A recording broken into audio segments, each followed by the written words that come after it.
Sit with me for a long while, longer than you think you have patience for, because the heart does not open on command. And understanding emotional wounds without hatred is not something that happens quickly or cleanly. It unfolds slowly, like light entering a dark room through a small crack, little by little, until one day you realize the darkness was never as solid as it once felt. Emotional wounds are strange things, because they are not visible, yet they shape almost everything. The way we speak, the way we love, the way we protect ourselves, the way we expect disappointment before it arrives, and often the way we judge others before we even know them. And because these wounds are invisible, we are often taught to deal with them alone, quietly, or not at all. A monk learns that emotional wounds are not signs of weakness, they are signs of contact, proof that you lived, that you cared, that you opened yourself to the world in some way. Because a heart that has never been touched also never truly lived. And yet, when wounds remain unhealed, they can slowly harden into bitterness, resentment, or hatred, not because the heart wants to become cruel, but because it is tired of hurting without relief. Hatred often begins as pain that was never understood. When someone is hurt deeply, especially repeatedly, the heart looks for a way to protect itself, and hatred can feel like protection, like armor, like a clear line that says, "This will never happen again." And in this sense, hatred is not born from evil, it is born from fear, from exhaustion, from the desperate wish to never feel that vulnerable again. A monk does not condemn this reaction, because condemnation only adds another wound. Instead, he looks closely, patiently, asking not, "Why are you angry?" but "What hurt you so deeply that anger felt necessary?" Understanding emotional wounds without hatred begins with this shift, moving from judgment to curiosity, from accusation to attention, from trying to eliminate pain to trying to listen to it. Pain that is listened to softens. Pain that is ignored sharpens. You may notice that your emotional wounds do not always speak clearly. They show themselves through irritation, numbness, sudden sadness, withdrawal, or a constant sense of being on guard. And you may not always connect these reactions to past experiences, but the body remembers what the mind prefers to forget. A monk sits with the body as much as with the mind, noticing how emotional wounds live in tight shoulders, shallow breathing, clenched jaws, restless sleep, and understanding that healing must include gentleness toward the whole being, not just the thoughts. Hatred thrives on stories that repeat endlessly, stories of blame, of injustice, of who was wrong and who was right. And while these stories may contain truth, they can also trap the heart in the moment of injury, freezing it in time, making it relive the wound again and again without rest.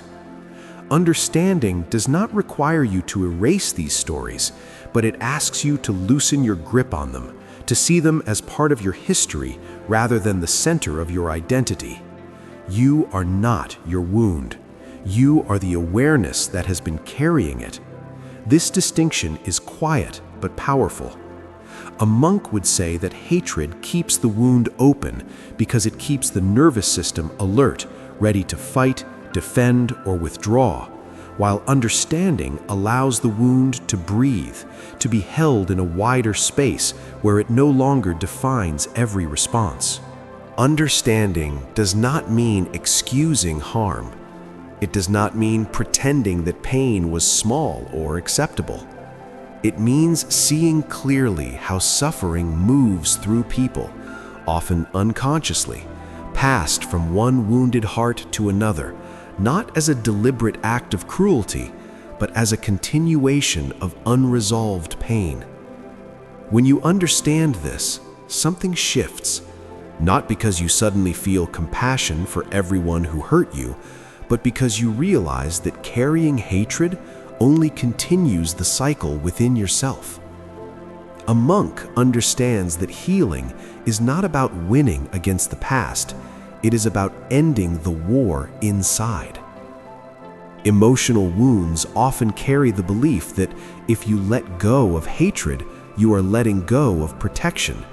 But understanding offers a different kind of safety, a safety that comes from awareness rather than aggression, from boundaries rather than bitterness. You can understand without reopening yourself to harm. You can soften without becoming defenseless. These truths take time to settle. As you sit with your wounds, you may notice layers: pain beneath anger, fear beneath pain, grief beneath fear, and perhaps longing beneath grief. Longing for safety, for recognition, for love that was not given when it was needed. And this longing is not weakness, it is the original movement of the heart toward connection. Hatred often covers this longing because longing feels too vulnerable.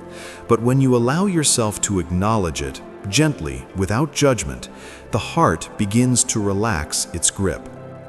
A monk practices staying with this vulnerability without trying to fix it immediately, trusting that being present is already a form of healing. Understanding emotional wounds also means understanding timing, recognizing that you cannot force forgiveness, insight, or peace, and that pushing the heart before it is ready often deepens resistance rather than dissolving it. Patience is not passive. Patience is an active commitment to not abandon yourself while healing unfolds. There will be days when understanding feels far away, when anger returns suddenly, when old memories resurface with intensity. And on those days, do not see this as failure. See it as information, a sign that something inside still needs care. Hatred returns when pain feels unseen, so meet it with attention rather than suppression. A monk would say that even hatred deserves understanding, because it too is a messenger, pointing to places that still hurt. When you begin to understand your wounds without hatred, you may find that compassion arises naturally, not as a moral obligation, but as a quiet recognition of shared humanity, of how easily pain spreads when it is not held with awareness. This compassion does not make you naive, it makes you clear.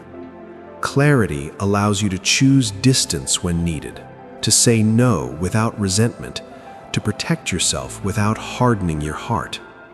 Over time, understanding transforms the wound from a source of reactivity into a source of wisdom. Not because the pain was good, but because it taught you how deeply the heart can feel and how carefully it must be treated. A monk carries this wisdom lightly, without pride, knowing that healing does not make one superior, it makes one more gentle. Understanding emotional wounds without hatred is a lifelong practice, not a destination you arrive at and remain forever. It requires returning again and again to presence, to curiosity, to kindness toward your own experience, especially when it is uncomfortable. And slowly, almost without noticing, the edges soften, reactions slow. Space appears between what happens and how you respond, and in that space, freedom grows. Not freedom from memory, not freedom from pain entirely, but freedom from being controlled by them. This is the quiet liberation the monk speaks of, not dramatic, not loud, but steady, grounded, and real.